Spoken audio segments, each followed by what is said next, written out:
First of all, kumusta naman ang pag-exercise nato sa pagbotar karong adlaw?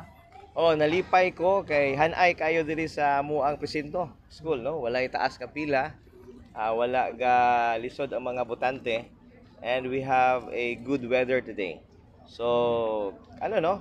Generally very orderly and peaceful ang ato ang election.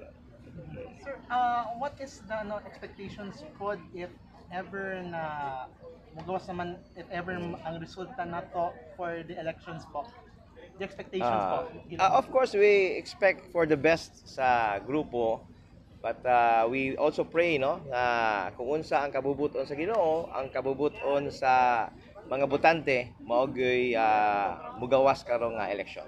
So, we expect na maging peaceful, orderly ang ato ang election karon ug ang ato ang mga botante will exercise their right to vote today.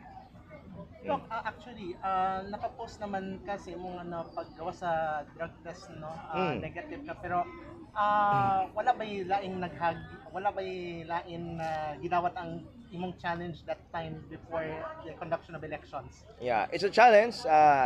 It's up to them, no, kung ilahang dawaton. But so far, ako ra sa pagka-vice mayor. But I think ang ubang position ang congressman nag-take po sila og drug test a few months ago.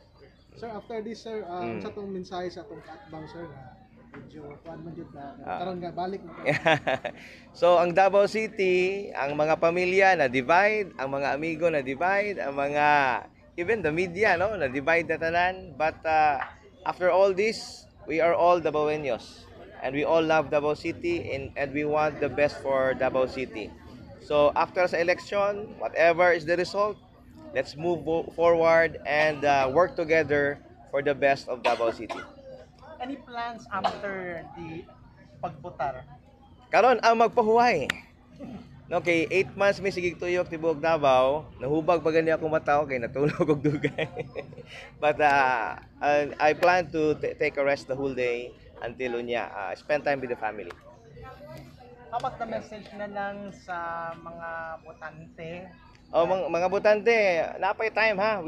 The precincts are open until 7 p.m.